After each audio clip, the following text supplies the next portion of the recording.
मशहूर यूट्यूबर और comedian money Miraj गिरफ्तार। लव जिहाद और दुष्कर्म का आरोप। देर शाम यूपी पुलिस की कार्रवाई। सच्ची खबरों को देखने के लिए चैनल को लाइक, सब्सक्राइब और शेयर करें। क्या है पूरा मामला, खबर पर बने रहें। बिहार के मुजफ्फरपुर का मशहूर यूट्यूबर और कॉमेडियन मनी मिराज को उत्तर प्रदेश की पुलिस ने पटना के अनीसाबाद थाना क्षेत्र से गिरफ्तार कर लिया है। पुलिस ने देर शाम को मनी मिराज को अरेस्ट कर लिया। मिली जानकारी के अनुसार में यूट्यूबर मनी मिराज दोस्त के फ्लैट से अपने गांव साहेबगंज थाना क्षेत्र में जाने के लिए अपनी गाड़ी के पास पहुंचे। यूपी की पुलिस ने उन्हें घेर कर पकड़ लिया है। वहीं गिरफ्तारी के बाद यूपी पुलिस कई घंटे तक पूछताछ की और उसके बाद से ट्रांजिट डिमांड पर यूपी ले गई।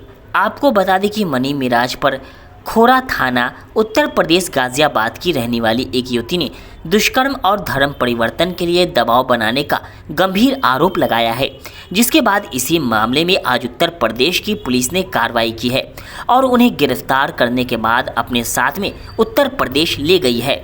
गौरतलब हो कि यूट्यूबर मनी मिराज मुजफ्फरपुर के साहेबगंज थाना क्षेत्र के रहने वाले हैं और अभी हाल में ही अपनी भोजपुरी फिल्म में अपनी एक अभिनेत्री बन्नू द ग्रेट के साथ में काम किया था, जिसके बाद उनकी इस अभिनेत्री ने भी कुछ दिन पहले सोशल मीडिया पर लाइव आकर उनके खिलाफ कई गंभीर आरोप लगाए थे और जबरन करने और शादी करने के बाद उसका शोषण करने के गंभीर आरोप लगाए थे और जिसके बाद यह विवाद तूल पकड़ गया, जिसके बाद सोशल मीडिया पर लोगों ने तरह तरह की प्रतिक्रियाएं दी हैं थी।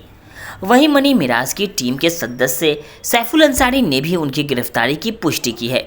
इस घटना के बाद से उनके फैंस और अलग अलग सोशल मीडिया पर भी हलचल मची हुई है और लोग मनी मिराज की यूपी पुलिस के द्वारा हुई गिरफ्तारी से अचंभित हैं।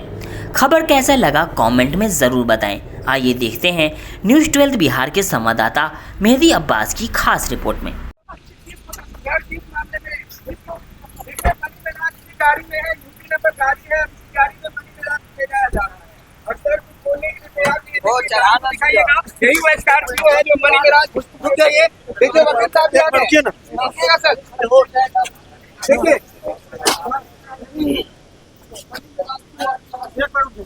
देखिए एक बार सर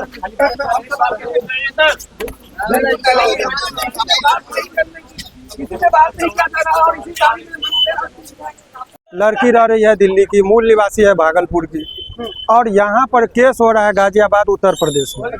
और यदि उत्तर प्रदेश में यदि वो केस हुआ, उसके बाद के चीज़ों को आप देखेंगे तो आपको पता चलेगा कि केस जब कभी भी होता है तो ये घटना बताया गया है। ये घटना की तिथि है, आपको बता दें जानकारी के लिए, चौथा महीना में 2022 का 14 तारीख 14/4/2022 और FIR हो रहा है आपको ये 18 तारीख को इसी 9वां महीना में। और जब कभी भी यानी कि 3 साल बाद वो आरोप लगा रही है दुष्कर्म का, जबकि 3 साल तो कह रही शादी भी हमने कर लिया। घटना स्थल का नाम नहीं है, घटना की तिथि नहीं है, घटना का चौहद्दी नहीं पता है। और जब कभी भी पुलिस किसी को गिरफ्तार करती है तो उसका जो नियम है, पुलिस को गिरफ्तार करने से पहले सुपरविजन होता है।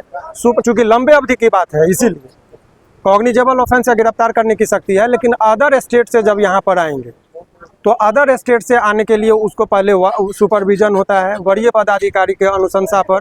जब लगता है कि मामले में तथ्य और इमीडिएटली गिरफ्तारी जरूरी है तब गिरफ्तार करके लेके जाता है। यहाँ पुलिस आती है, इनको 2 बजे में गिरफ्तार किया गया। डायरेक्ट पुलिस उत्तर प्रदेश की पुलिस आती है, गिरफ्तार करती है, तब गर्दनीबाग थाने में लेके जाया जाता है। जबकि नियम यह है कि आप पहले लोकल पुलिस को लीजिए तब आप गिरफ्तार करिए। उसके बाद होता है कि उनके परिजन जो होते हैं, उनके परिजन को सूचना दी जाती है। यहाँ परिजन को सूचना नहीं दी गई थी तो अभी चूँकि बंदी था तो जज साहब के आवास पर ही जो ट्रांजिट रिमांड होता है कि यदि 30 किलोमीटर से अधिक की यात्रा करानी पड़ती है यदि अक्यूज को, तो उसके लिए नियम यह है कि आपको एक इजाज़त लेना पड़ता है कोर्ट से। तो ये ट्रांजिट रिमांड जो है, चूँकि रात का वक्त था, गिरफ्तारी हो गई थी, उसको उत्तर प्रदेश लेके जाना था, तो हमने जज साहब के सामने सारी बातों को रख दिया कि उसके जान को खतरा है, ये लोग जान से मारने की साजिश भी हो सकती है। तो उनका मेडिकल कराया गया कि रास्ते में उनके साथ कहीं मारपीट ना हो। तो ये तमाम तरह की चीज़ों को हमने जज साहब के सामने रखा। जज साहब ने बहुत जान का खतरा, चूँकि पूरी साजिश के तहत इसको फंसाया गया है। ये उभरता हुआ सितारा है, अभी बहुत दिनों से वो बहुत सारे इंडस्ट्रीज में बहुत सारे लोगों को पीछा करते हुए आगे बढ़ा। 500 मिलियन यदि लोग नहीं, एक में 500 मिलियन लोग जो देखा है, हमने जो देखा है, तो 50 करोड़ लोग जिसको जानने वाले लोग हो, तो उसके पीछे बहुत सारे लोग, जब कोई आगे बढ़ता है तो शत्रु भी होते हैं। तो ये सब तमाम तरह की चीज़ था। अभी एफआईआर के साथ अभी हमारे चैम्बर में चलेंगे, एफआईआर की कॉपी है, विधिवत बताएंगे कि कितना। अभी आप लोग को क्या कर रहे हैं? अभी तो देखिए, अभी तो बेल होना है, देखिए आपको बता रहे हैं, ज़्यादा दिनों तक कोई ऐसी दीवार नहीं है, झूठा केस है। कुछ देर के लिए गिरफ्तारी हुई है, लेकिन बहुत जल्दी ही वो सलाखों के बाहर होंगे, इसमें उतना टाइम नहीं लगेगा। समस्या केवल ये है कि उत्तर प्रदेश का मामला ये लेके चला गया, जबकि घटना के स्थल जो है वो बिहार का है। तो ये ट्रायल भी बिहार में चलना चाहिए था, अनुसंधान भी वहाँ 0 एफआईआर करके उनको भेजना चाहिए था। तो ये बहुत सारे आधार को वो ताक पे रख कर इस तरीके से केवल कुछ व्यक्तिगत टारगेट करके गिरफ्तार करके वो मनी मसल्स का पूरा इस्तेमाल होता है इस तरह के केस में, वही दिख रहा है।